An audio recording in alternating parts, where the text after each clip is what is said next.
Chapter 1. The Gates of Vector. The city rose from the plains like something born of iron and ambition, its smokestacks threading pale columns into a colourless sky. Leo Cristophe, barely 16, stood at the crest of the final hill and let his eyes trace the sprawl of Vector, capital of the Gestahlian Empire, heart of a nation that had swallowed half the southern continent in a single generation. Beside him, a teenage Kefka exhaled softly. "There it is, my friend." Leo nodded, though he found no words adequate to the moment. They had walked 9 days from Zen, through wheat fields and river towns, and stretches of empty road where the only company was wind and silence. 9 days of blistered feet and rationed bread, of sleeping beneath trees and waking to frost on their blankets. And now, at last, the city they had dreamed of since childhood spread before them like a promise waiting to be kept. "Bigger than I imagined," Leo said quietly. "Everything worth having is." Kefka's voice carried that familiar lightness, the easy warmth that had drawn Leo to him years ago in the dormitory halls of the Zen orphanage. They had been 9 years old when they first met. Leo, newly arrived after fever claimed his parents, Kefka, already a fixture of the place, quick-tongued and clever, the sort of boy who could talk his way out of punishment and into extra portions at supper. An unlikely pair, perhaps. Leo had always been the quieter one, the steadier one, content to listen while Kefka spun his grand designs. But they had recognized something in each other, even then, a hunger for more than the orphanage could offer, a refusal to accept that their lives had been written in advance. The road descended toward Vector's outer gates, and the two boys began walking again. Leo carried their shared pack across his shoulders. Kefka had offered to take a turn an hour ago, but Leo had waved him off. He was broader than his companion, built for carrying weight, and besides, Kefka had done most of the talking when they passed through checkpoints and toll houses. It seemed a fair division of labor. "Do you think they'll take us?" Leo asked. The question had haunted him throughout their journey, surfacing in quiet moments. Kefka glanced over, his pale eyes touched with amusement. "They're building the largest army the world has ever seen. They'll take anyone who can hold a sword without dropping it." "I'm serious." "So am I." Kefka's expression softened, and he reached out to clasp Leo's shoulder briefly. "We didn't walk all this way to be turned back at the door. We'll make them see what we're worth." Leo allowed himself a small smile. This was the thing about Kefka. His certainty was contagious. When doubt crept into Leo's thoughts, Kefka's conviction burned it away like morning sun dissolving mist. They passed through the outer gates without incident. The guards barely glanced at their travel-worn clothes and provincial accents. The Empire was hungry for bodies, just as Kefka had predicted, and 2 healthy young men seeking enlistment merited nothing more than a wave toward the recruitment offices in the industrial district. The city swallowed them. Leo had never seen so many people pressed into one place. Soldiers in gleaming armor, merchants hawking mechanical trinkets, laborers hauling crates of ore toward the smelting factories that dominated the skyline. The air tasted of coal smoke and ambition, and beneath his feet, The cobblestones thrummed with the pulse of distant engines. "We'll make something of ourselves here," Leo murmured, half to himself. Kefka heard him anyway. "We'll make something of the world." They walked deeper into Vector, two boys from Zen, carrying nothing but youth and determination, and the unshakable faith that the future belonged to those bold enough to claim it. Leo did not know then, he couldn't have known, what the Empire would make of them in return.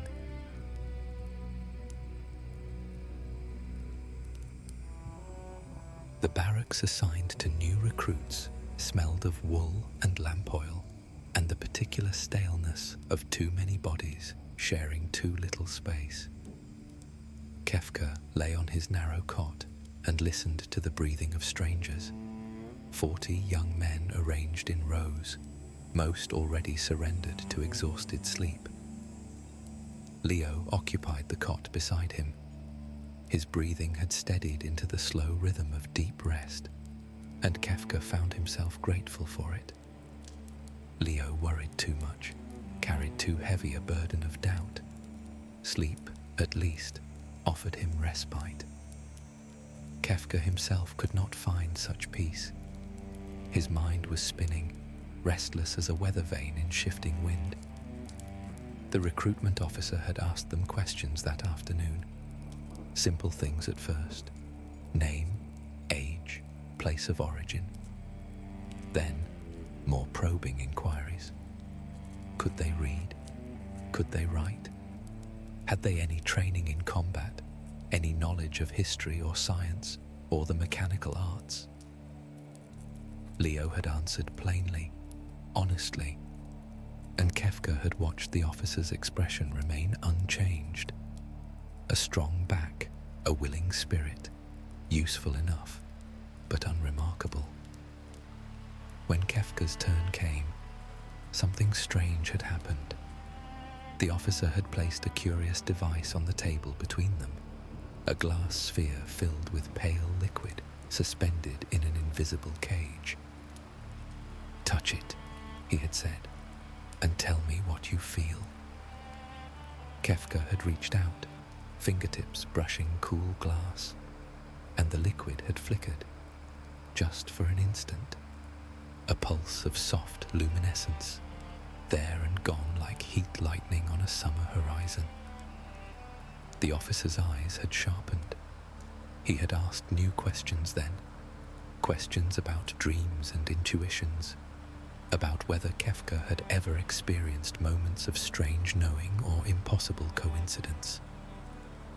Kefka had answered carefully, uncertain what the man was searching for, uncertain whether he should reveal the truth.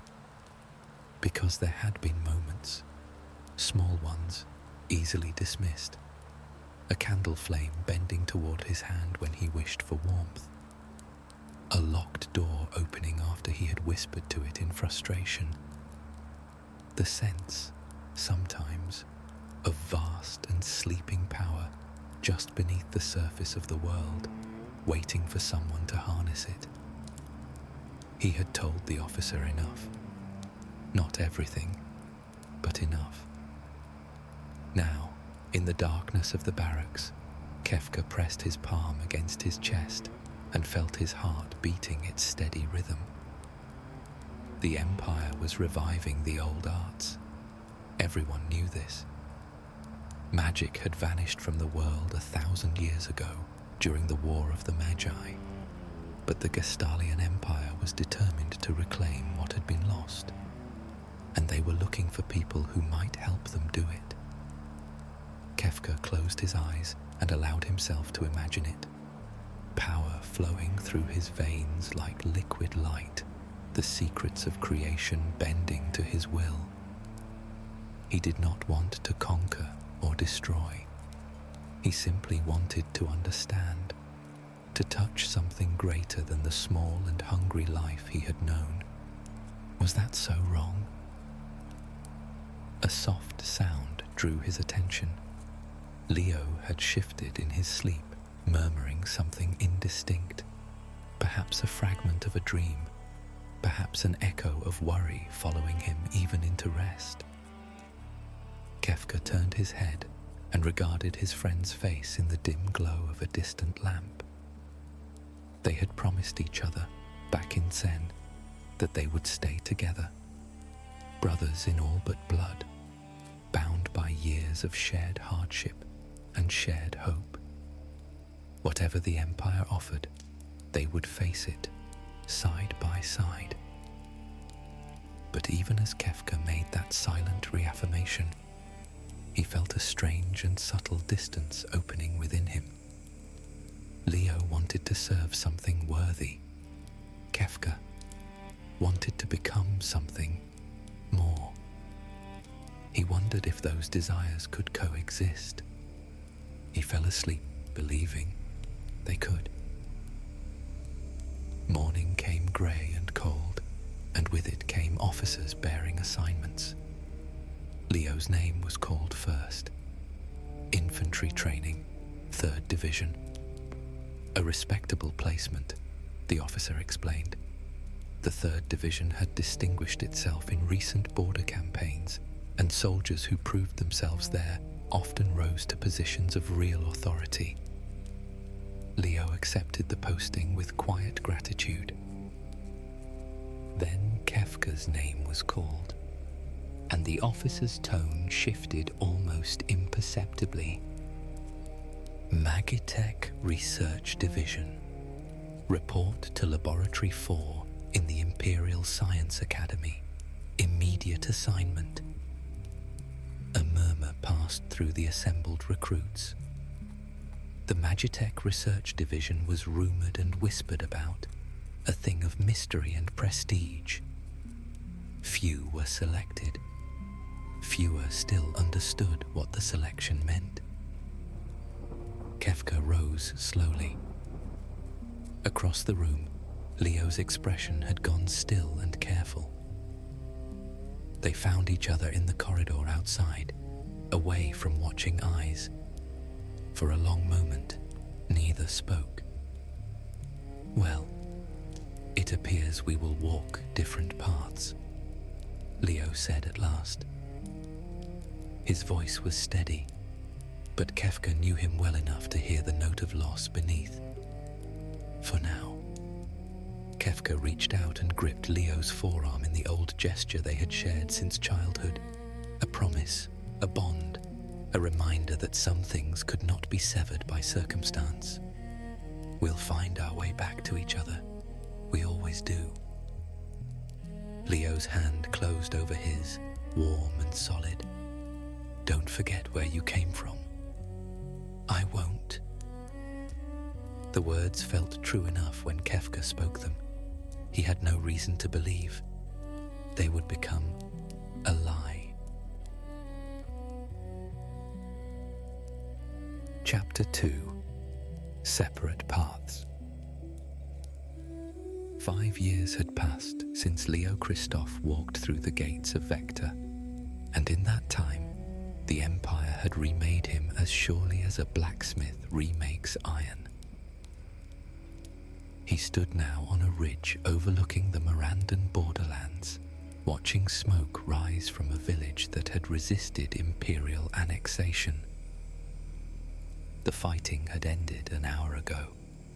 His soldiers moved through the streets below, tending to wounded comrades and securing prisoners, their movements precise and disciplined.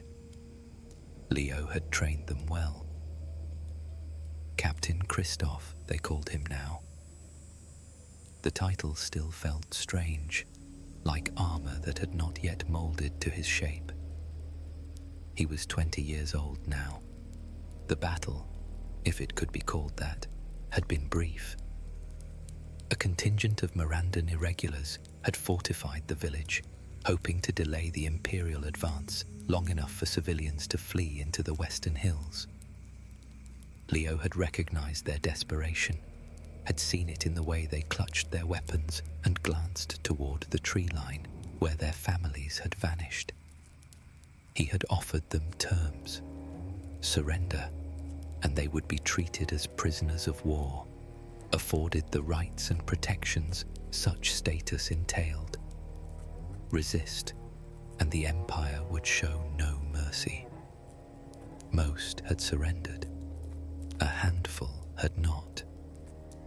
Leo closed his eyes and breathed slowly, letting the mountain air fill his lungs. He could still hear the sounds of the skirmish echoing in memory, the clash of steel, the cries of men who had chosen death over submission. He had killed 2 of them himself, blade finding gaps in improvised armor, and he had felt each death settle into his bones like sediment at the bottom of a still pond. This was the work of an empire. This was what he had chosen. A lieutenant approached, boots crunching on loose stone. "Captain, the village is secured. 14 prisoners, 23 enemy casualties. Our losses stand at 6 wounded, none critical." Leo opened his eyes. "And the civilians?" "Gone, sir. They fled before we arrived." "A small mercy, then." Leo nodded. "See that the prisoners are fed and their injuries tended. We march for the garrison at dawn." The lieutenant saluted and withdrew, and Leo was left alone with the view and the weight of his thoughts.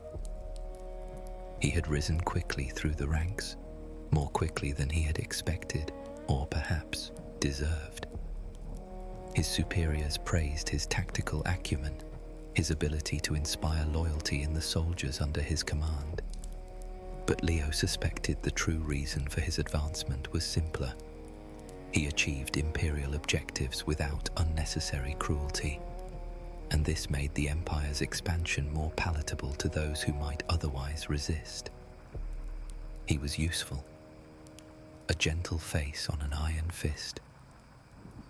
The realization troubled him in ways he could not fully articulate. He believed in order, in stability, in the peace that strong governance could provide. The world beyond the empire's borders was fractured and chaotic, plagued by petty conflicts and lawless violence. Surely it was better to unite such lands under a single banner, to impose structure where none existed. Surely the cost was worth the outcome. Leo descended from the ridge and walked through the village, past smouldering buildings and soldiers sharing rations in the fading light. He paused beside a collapsed well where an old woman's shawl lay abandoned in the dust. A small thing, forgotten in the haste of flight. He picked it up, folded it carefully, and tucked it into his belt. Perhaps he would find a way to return it. Perhaps not. He thought of Kefka, as he often did in quiet moments. They had seen each other only 3 times in 5 years. Brief encounters during Leo's rare visits to Vector, conversations that felt increasingly like reunions between strangers who shared a common history, but little else.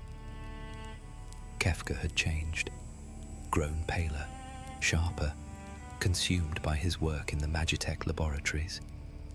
He spoke of theories and experiments that Leo could not follow, his eyes alight with a fervor that bordered on obsession. And yet, beneath the changes, Leo still glimpsed the boy he had known. A flash of familiar humor, a moment of genuine warmth, enough to sustain the hope that their friendship endured, transformed, but not destroyed. He would visit Vector again soon, when this campaign concluded. He would find Kefka, and they would talk as they once had, and perhaps the distance between them would prove smaller than it seemed. Leo clung to this belief as night settled over the conquered village, as his soldiers lit fires against the darkness and the smoke of occupation rose to meet the stars. He did not yet understand that some distances cannot be crossed, no matter how earnestly one tries. The laboratory hummed with the sound of machines whose purposes Kefka understood better than most.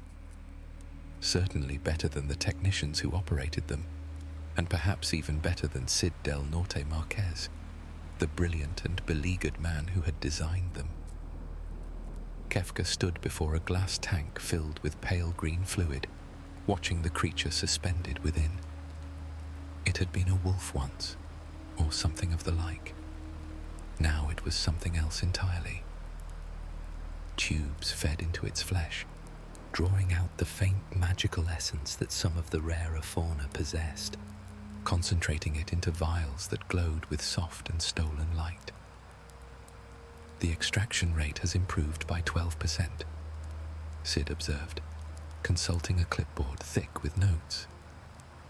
Your modifications to the filtration system were effective. They were obvious. Kefka did not look away from the creature. Its eyes were open but unseeing, glazed with sedation. The previous design wasted too much energy on thermal regulation.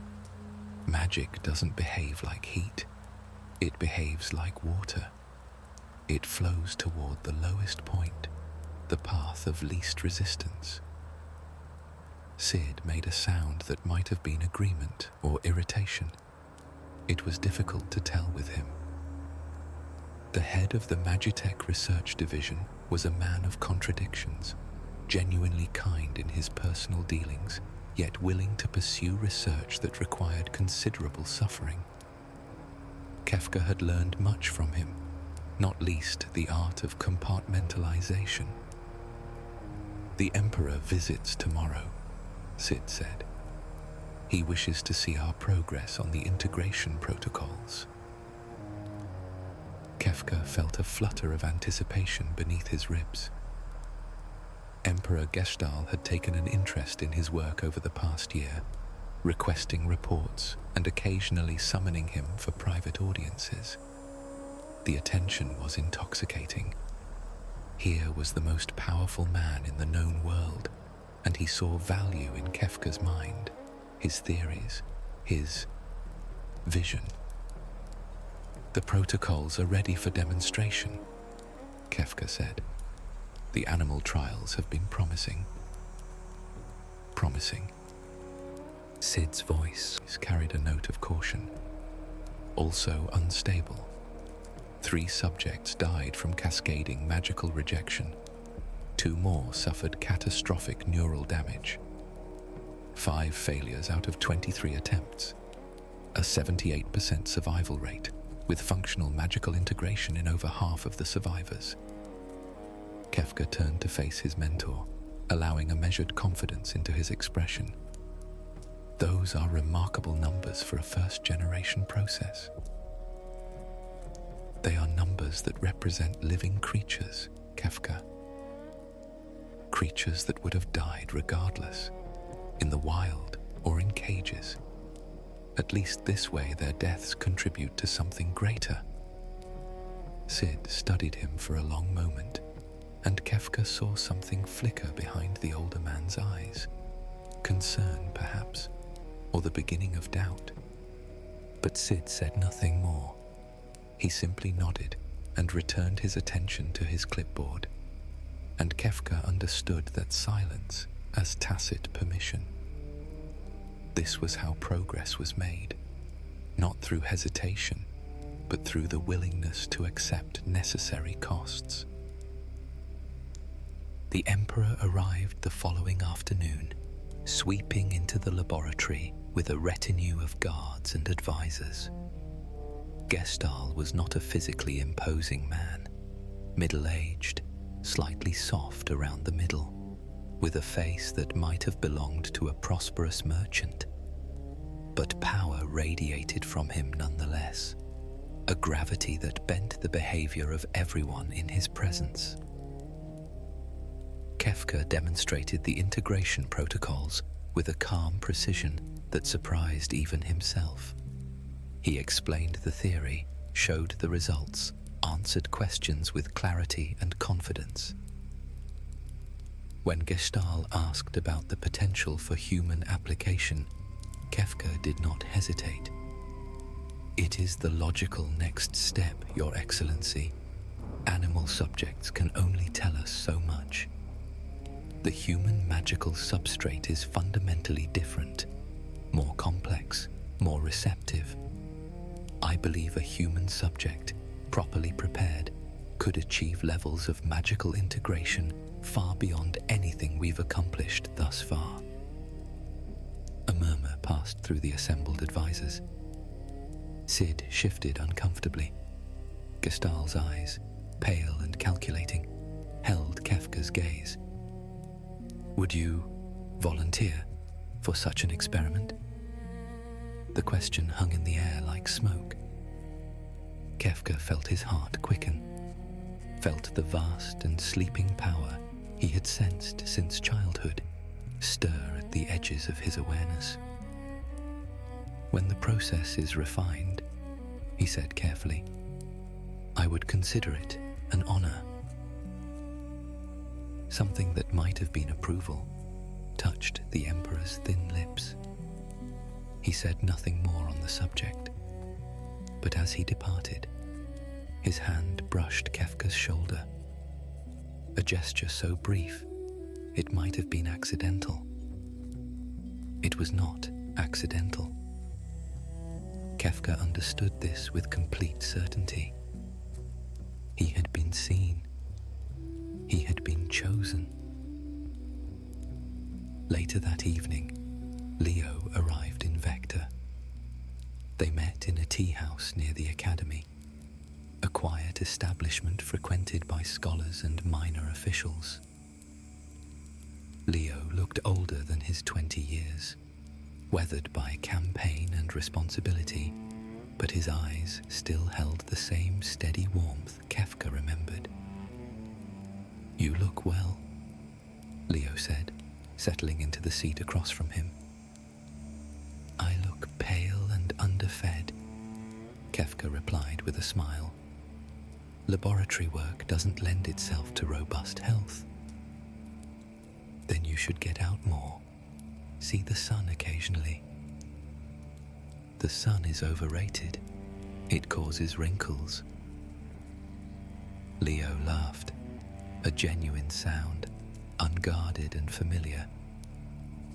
For a moment, they were boys again, trading jokes in the dormitory of the Zen orphanage, and Kefka felt something loosen in his chest. They talked for an hour, perhaps more. Leo spoke of his campaigns, his soldiers, the complexities of occupation and governance. Kefka listened and offered commentary that made Leo smile, and carefully avoided discussing his own work in any detail. It was not that he wished to deceive his friend. It was simply that Leo would not understand. Leo still believed in simple virtues: honor, mercy, the protection of the innocent. He had not yet grasped the larger truth that Kefka was beginning to perceive. That virtue without power was merely sentiment, and sentiment could not reshape the world. When they parted, Leo clasped his arm in the old way. "Don't lose yourself in those laboratories, Kefka. Remember that there's more to life than research." "I remember." Kefka returned the clasp, felt the solid warmth of his friend's hand. "I remember everything."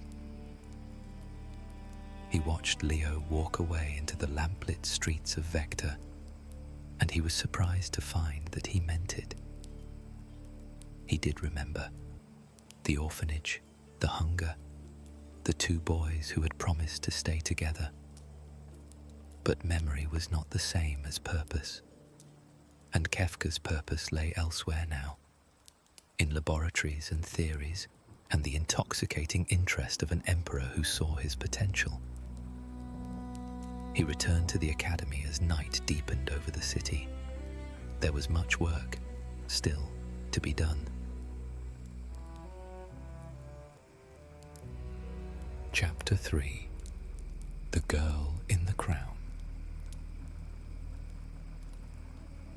The siege had lasted 11 days.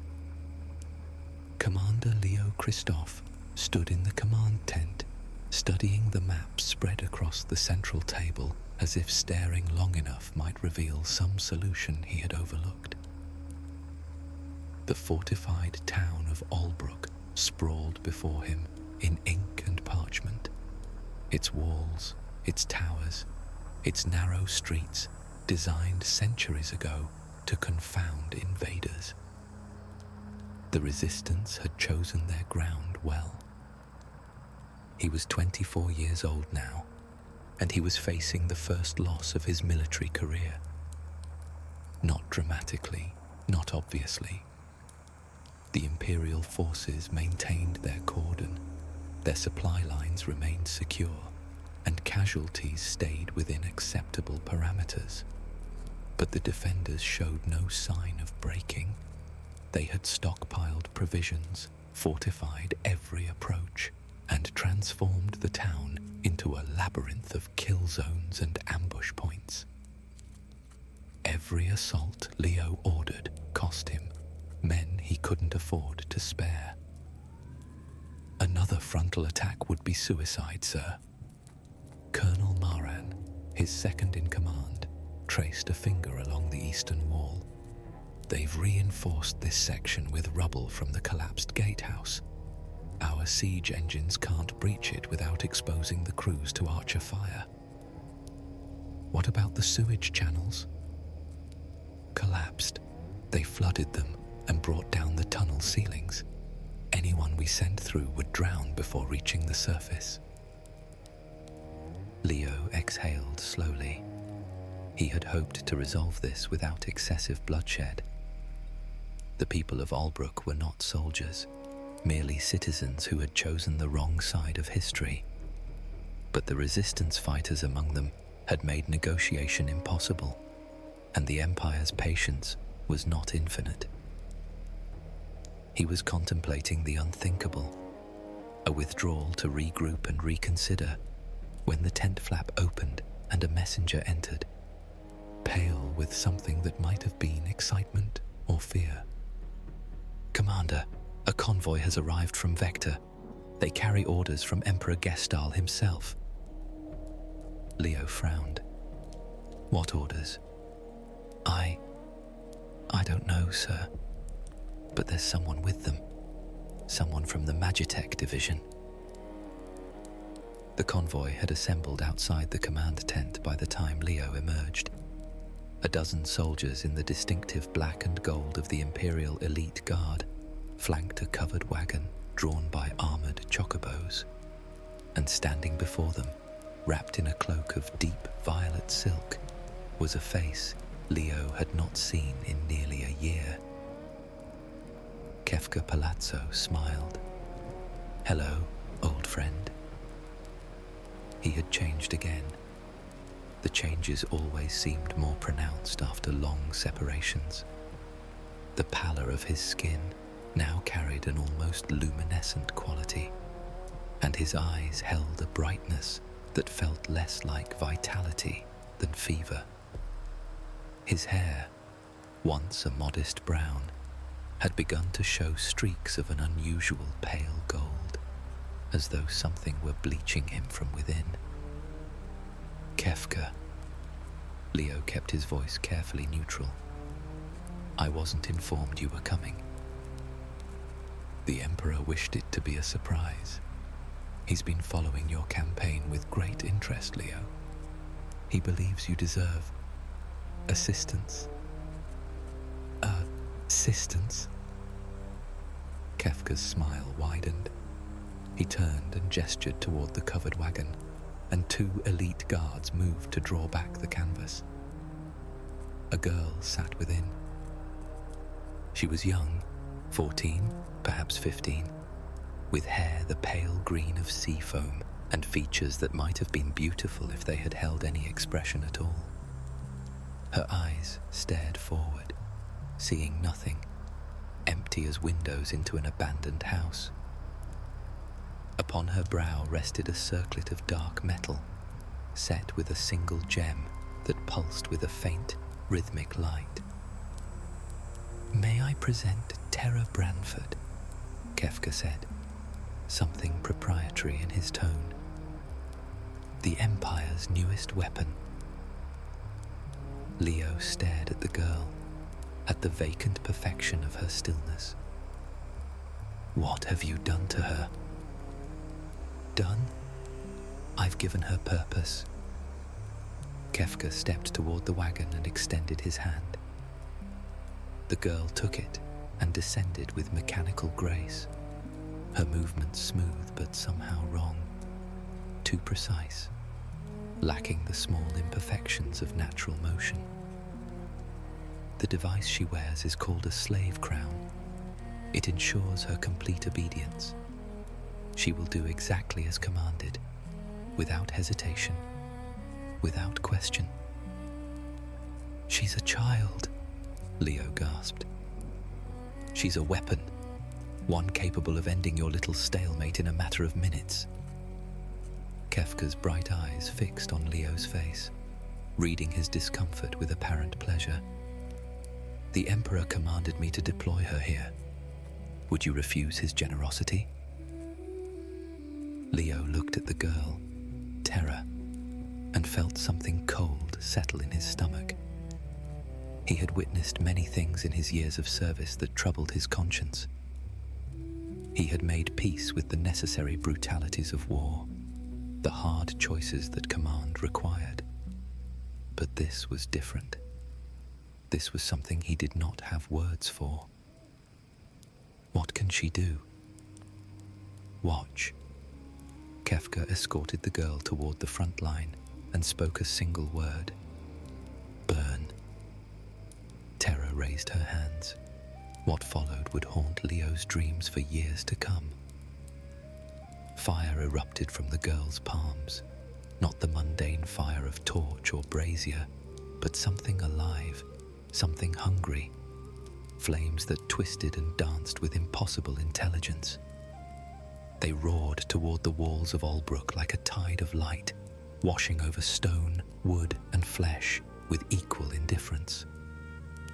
The fortifications that had resisted 11 days of siege crumbled in moments. Leo heard screaming, soldiers on the walls, their bodies wreathed in flames that no water could extinguish. He saw the eastern gate collapse inward, saw the carefully constructed barricades dissolve into ash and memory. Terra walked forward, her hands still raised, her face still empty. Fire poured from her like breath, like something she could not help but release. The resistance fighters who emerged to meet her died before they could close the distance, their weapons clattering to cobblestones that glowed with residual heat. It was over in minutes, perhaps less. When the flames subsided, Albrook lay broken and smouldering. Survivors stumbled from ruined buildings, their will to fight utterly shattered. Leo's soldiers moved in to secure the town, their faces pale with the same horror he felt churning in his own chest. Kefka stood beside him, watching the destruction with an expression of serene satisfaction. "Magnificent, isn't she?" he said softly. "All that power, perfectly controlled. She doesn't feel doubt or mercy or hesitation. She simply does what she's told." Leo found his voice. "She's a human being, Kefka. Whatever that crown does to her mind, she's still a person. You've taken her will, her freedom." "Freedom," Kefka laughed, and the sound carried an edge that made Leo's skin prickle. "What is freedom, Leo? The ability to make choices? She makes choices. I simply ensure they're the correct ones. That's not. It's efficient. It's clean. It's necessary." Kefka turned to face him fully, and for a moment something flickered behind those two bright eyes. A ghost of the boy Leo had known, perhaps, or merely a trick of the fading light. You wanted to win this battle without spending your soldiers' lives. I've given you that victory.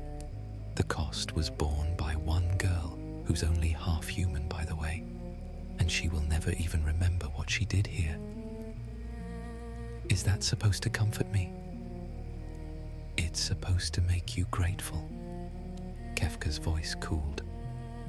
The Emperor believes in you, Leo. He sees your potential, your principles, your precious honor. But principles alone don't win wars. Sometimes you need a weapon that doesn't hesitate. He gestured, and Terra moved to stand beside him, obedient as a shadow. I'll take her back to Vector now. Clean up your conquest, Commander, and try not to waste the gift you've been given. Kefka walked away, the girl following in his wake, and Leo stood alone amid the ashes of his victory. He had won. The siege was broken, the resistance crushed. His soldiers would live to fight another day, and the Empire's advance would continue unimpeded. Leo had never felt more defeated in his life.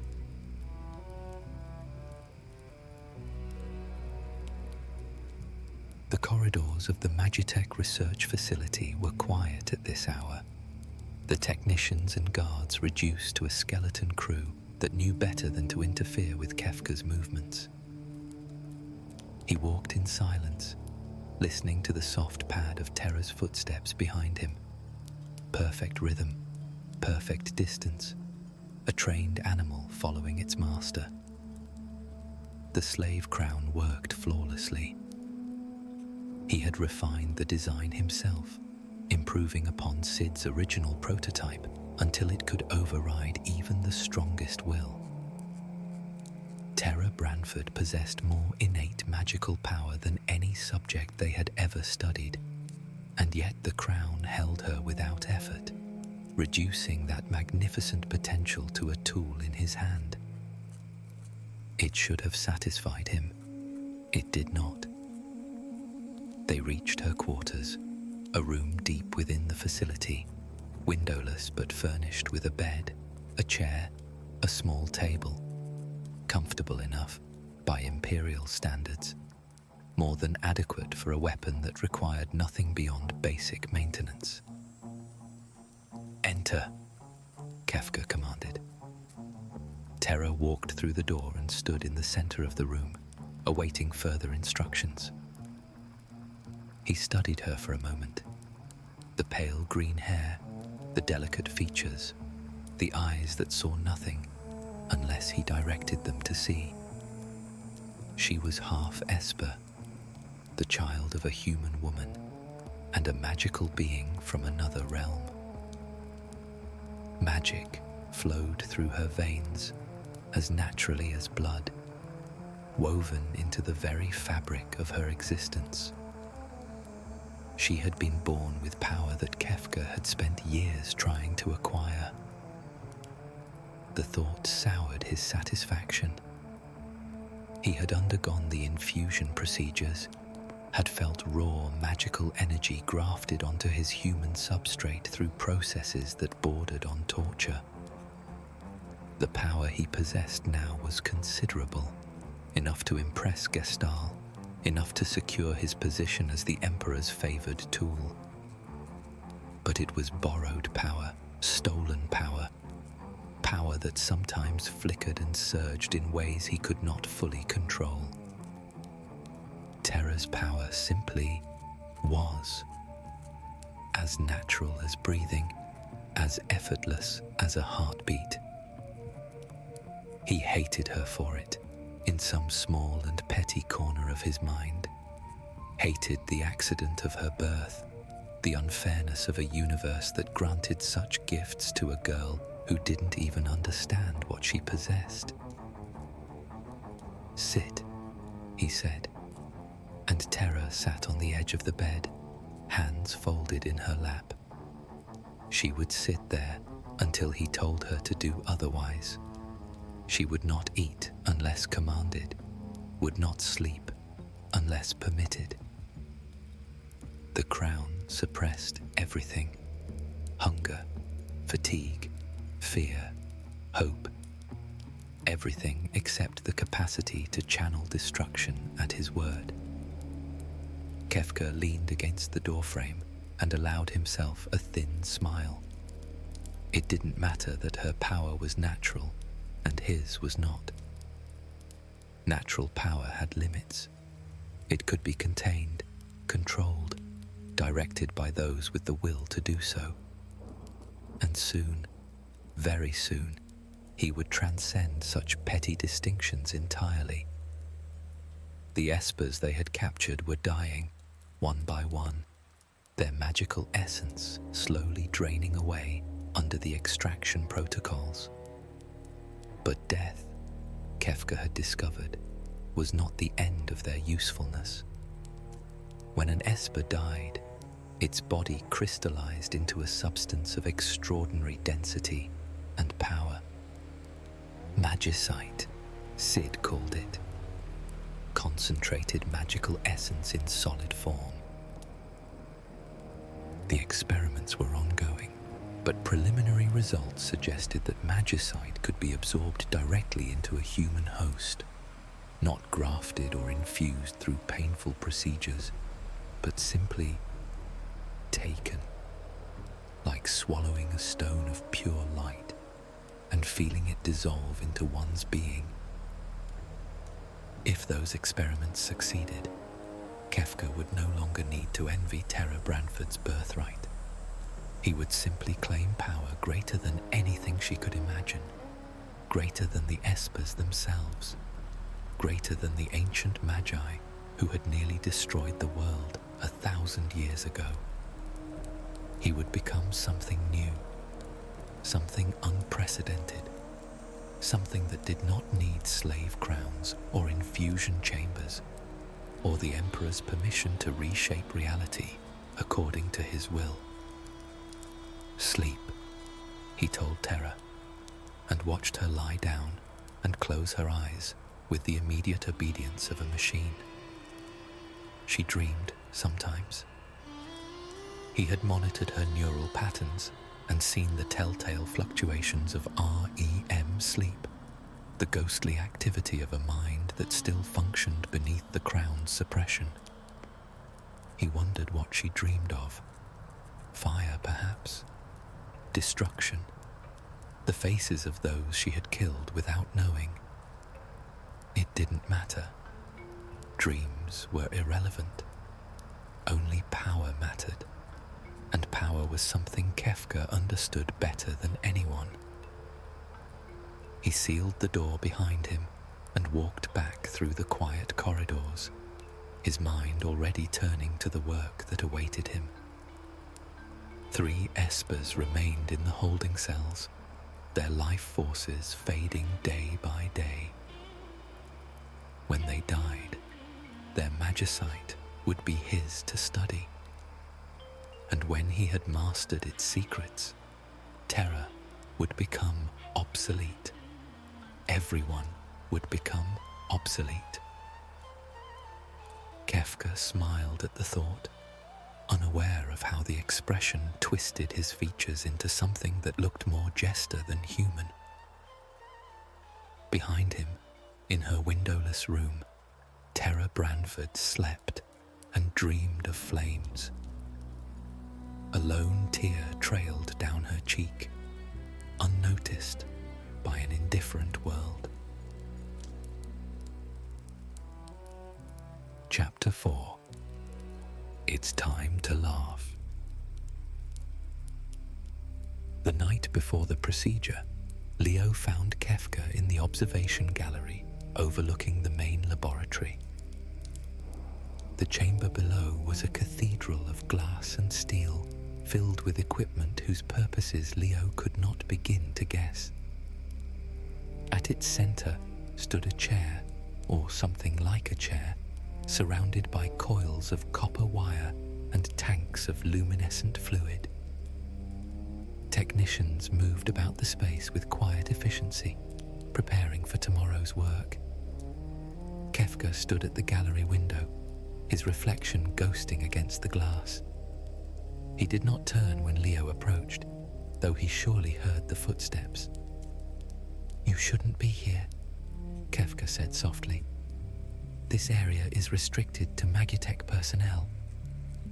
"I outrank Magitek personnel." Leo moved to stand beside him, looking down at the machinery that would soon remake his oldest friend. "Gestahl told me what you're planning." He seemed pleased. He should be. If this works, the Empire will possess a weapon beyond anything the world has seen since the War of the Magi. And if it doesn't work?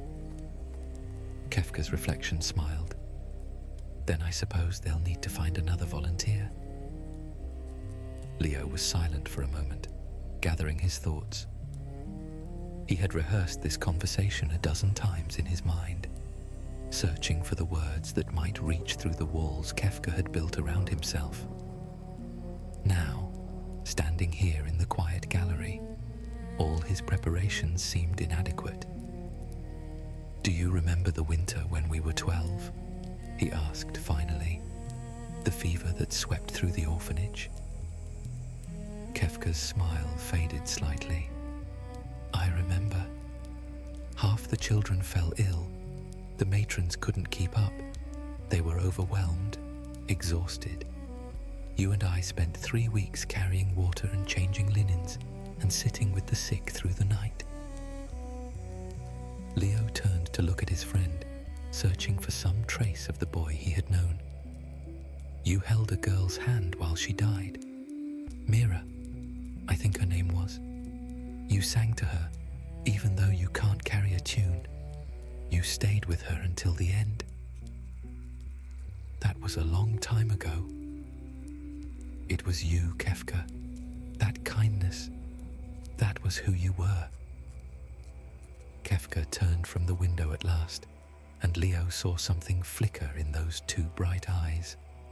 Something old and buried, stirred briefly from its slumber. "I remember," Kefka said quietly. "I remember all of it, Leo. The orphanage, the hunger, the cold. I remember promising myself that I would never be powerless again, never be at the mercy of circumstances beyond my control." He paused, and when he continued, his voice carried a fragility Leo had not heard in years. "I remember you, the only person who ever looked at me and saw something worth believing in."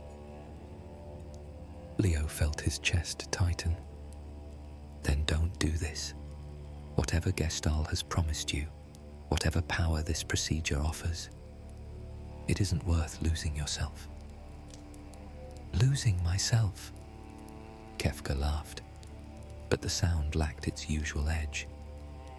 "I'm not losing anything. I'm becoming what I was always meant to be. You were meant to be my brother, my friend." Leo reached out and gripped Kefka's shoulder, feeling the sharp bones beneath the velvet coat. "Please, I'm asking you, as someone who has known you since we were children, as someone who loves you, please don't do this." For a long moment, Kefka did not respond.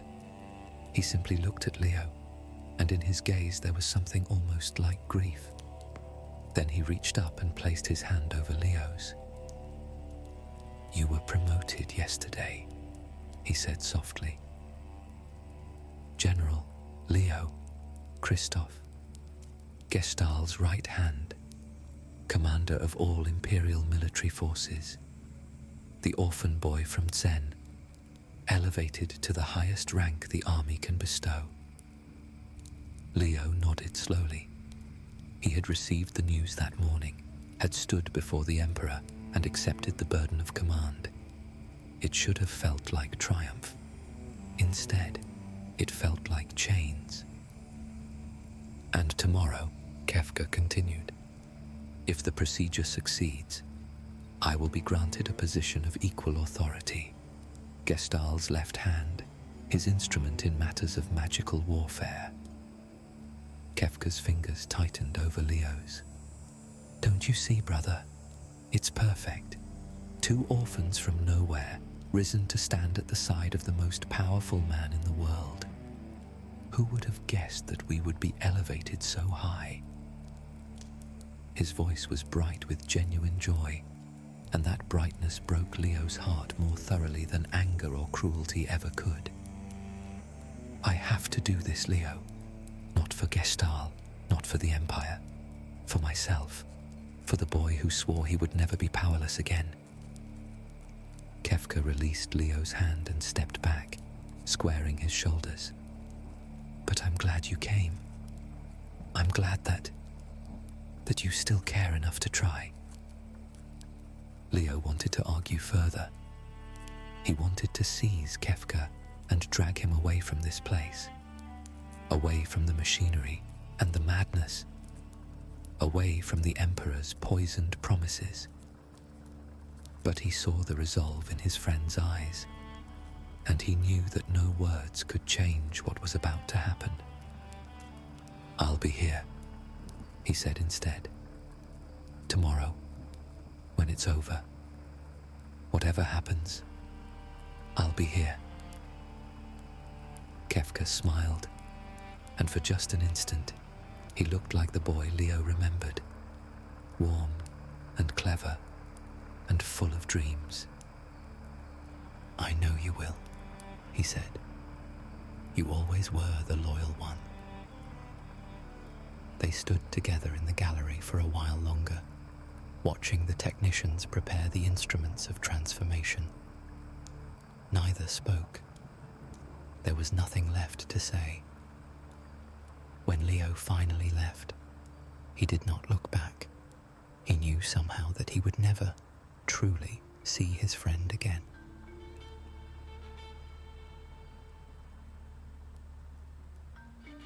The procedure lasted 6 hours. Kefka remembered every moment of it, the restraints tightening around his limbs, the needles sliding into his veins, the magicite crystals positioned against his temples and chest. He remembered Sid's voice, tight with reluctance, counting down the activation sequence. And he remembered the pain. It was beyond anything he had imagined.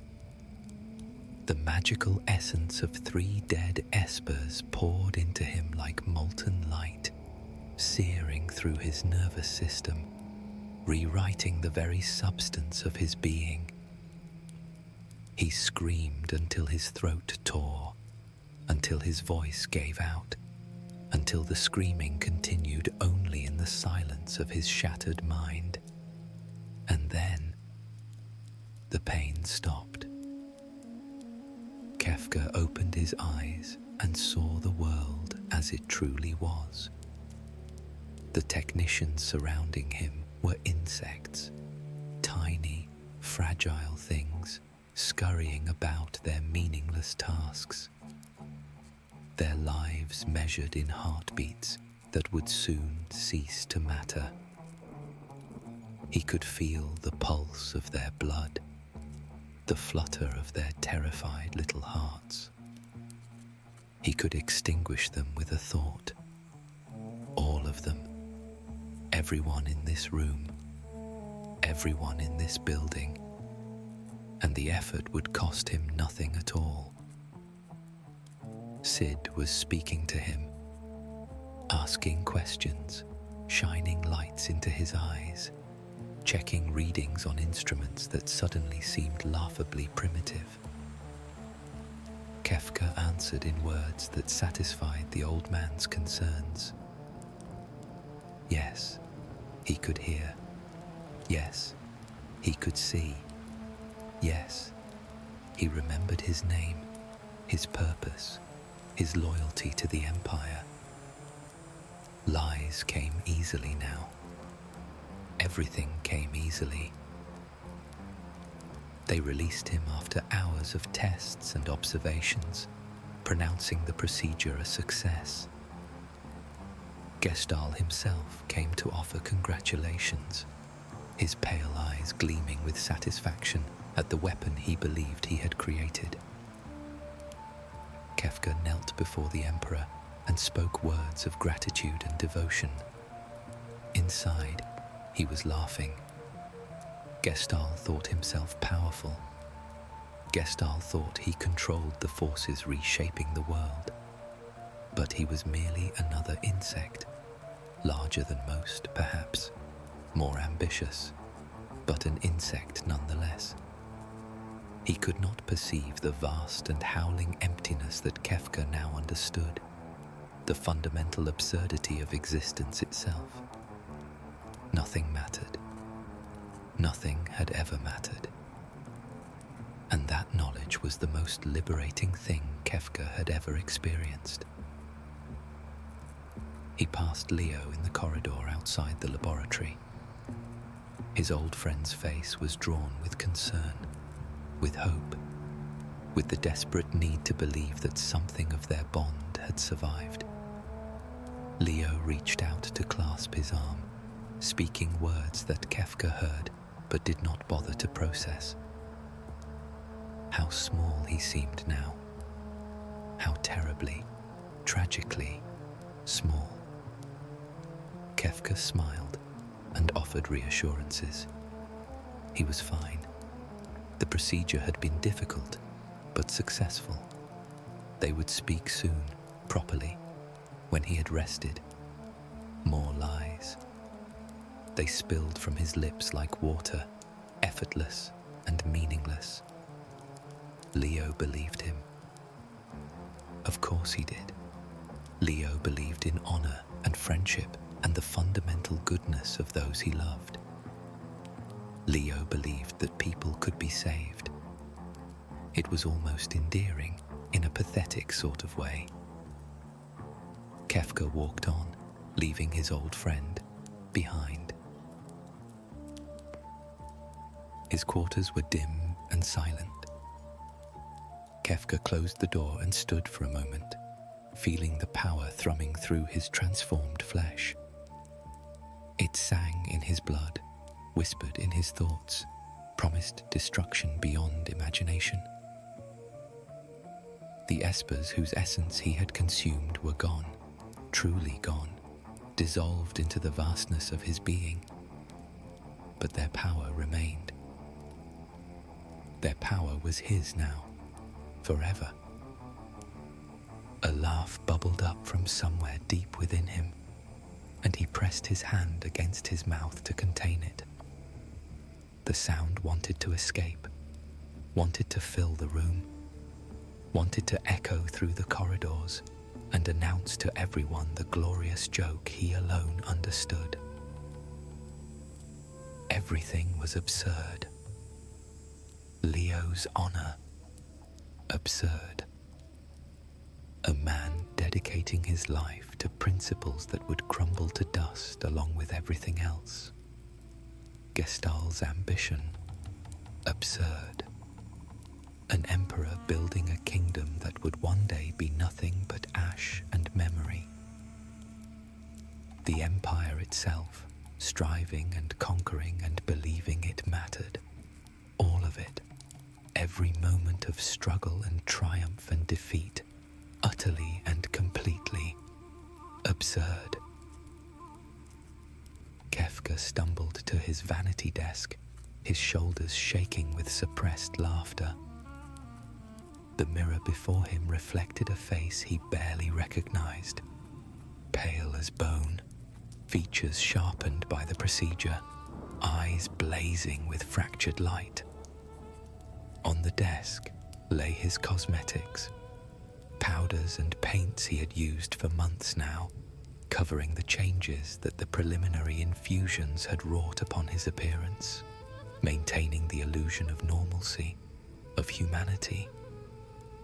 He reached for them with trembling hands, not to conceal this time, to celebrate.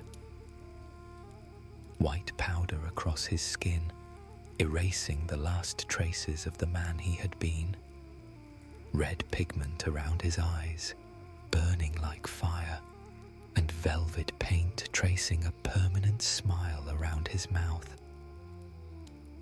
Colours layered upon colours, transforming his reflection into something garish and grotesque. A jester's face stared back at him from the mirror. Then Kefka laughed. The sound tore free at last, wild and uncontained, ringing off the walls of his chamber.